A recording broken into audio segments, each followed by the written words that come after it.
వర్ధిల్లాలి వర్ధిల్లాలి వర్ధిల్లాలి వర్ధిల్లాలి తెలంగాణ జై వర్ధిల్లాలి జై జై బీఆర్ఎస్ జై జై బీఆర్ఎస్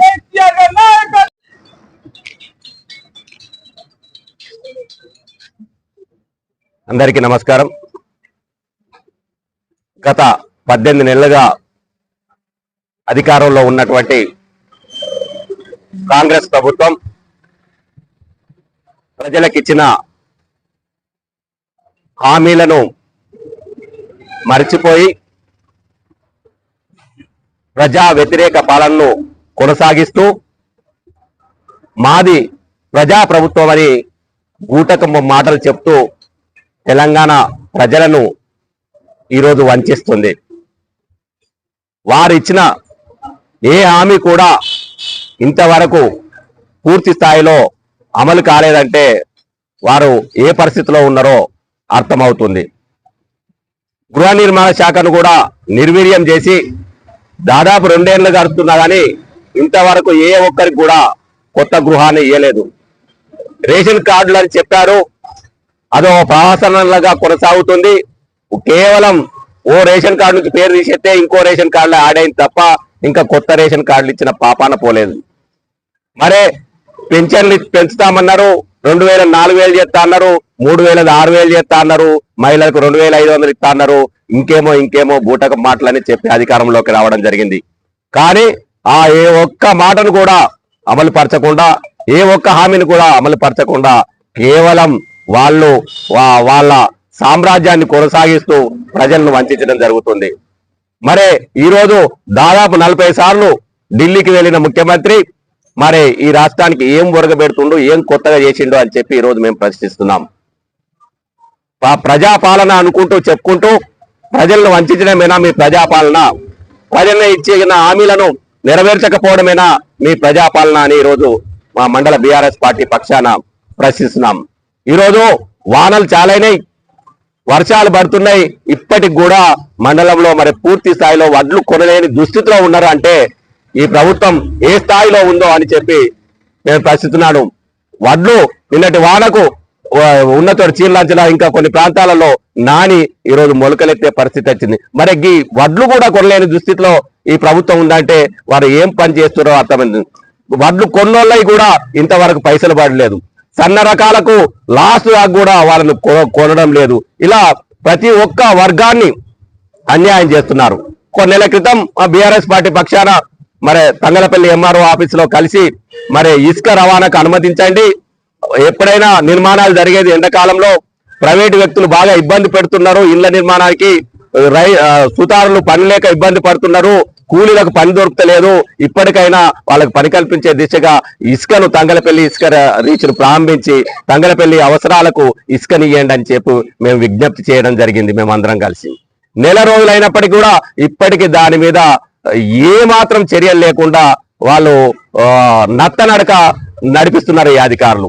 మరే గతంలో నడిచిన విధంగా తంగలపల్లి నుంచి ఇసుక వస్తే తంగలపల్లి అవసరాలకు 1000 రూపాయలకు ఇసుక దొరుకుతుంది, పక్కపొంటి గ్రామాలకు 1500కి ఇసుక దొరుకుతుంది.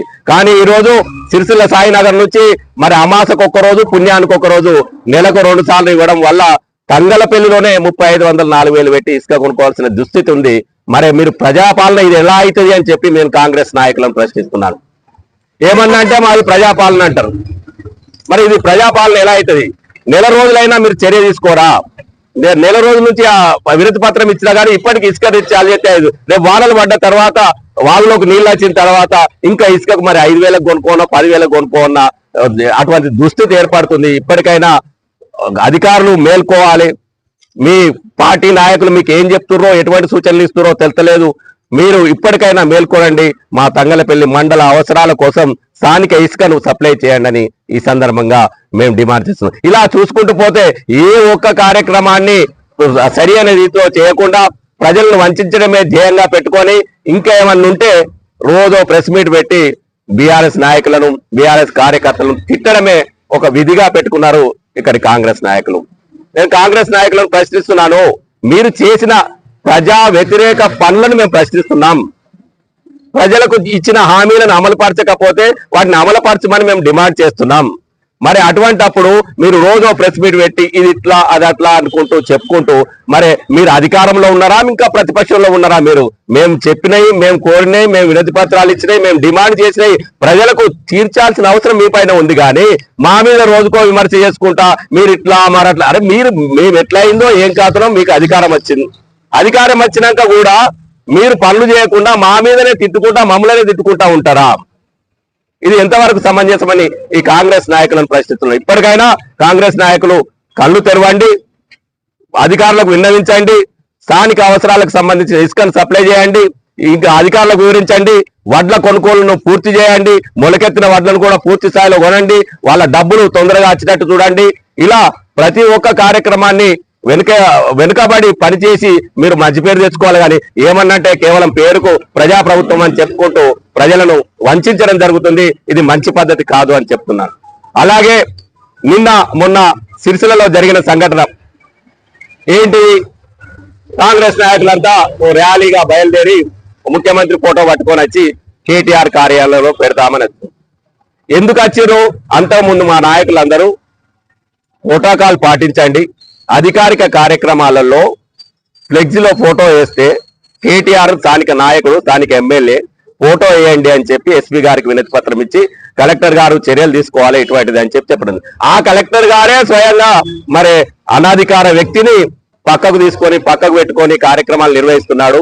అది తప్పు అని చెప్పి చెప్తే ఇంకోటి తీసుకొచ్చి మేము ఫోటో పెడతాం. అరే ఫోటో పెడతాము, ఫోటో ఎందుకు పెడతారు? అది ఒక ఎమ్మెల్యే అధికార నివాస గృహం. ఆ అధికార నివాసంలో ఆయన వ్యక్తిగతం. అక్కడ ఆయన ఇష్టమున్న ఫోటో పెట్టుకుంటాడు, ఇష్టం లేని ఫోటో పెట్టాడు. అదే రాహుల్ గాంధీ దగ్గర ప్రధానమంత్రి ఫోటో ఉందా? అదంతెందుకు? మీ కాంగ్రెస్ ఎమ్మెల్యేల ఇళ్లలోనే కార్యాలయాల్లోనే రేవంత్ రెడ్డి ఫోటో లేదు. అది మర్చిపోయాలేదో కేటీఆర్ నివాస గృహంలో మేము ఫోటో పెడతామని మా దగ్గరికి వచ్చి ఆ కార్యాలయాన్ని దాడి చేస్తామని వచ్చి ఫోటో పెడతామని వచ్చి ఒక శాంతి భద్రతల సమస్యను సృష్టించి పోలీసుల ద్వారా మా నాయకుల మీద లాఠీ చార్జ్ చేయించడం ఇది ఎంతవరకు సమంజసమని నేను ప్రశ్నిస్తున్నాను. మా నాయకులు ఆత్మకూరి చంటి గాని, మహేష్ గాని, అమరేందర్ గాని, బొడ్డు శ్రీధర్ గాని చాలా మంది తీవ్రంగా గాయపడడం జరిగింది. నిజంగా చెప్పుకోవడం లేదు. అది ఎంత అన్యాయం అంటే ఏకపక్షంగా పోలీసులు బీఆర్ఎస్ పార్టీ నాయకులను టార్గెట్ గా చేసుకొని లాఠీ చార్జ్ చేయడం జరిగింది. మరి మేము చూస్తున్నాం.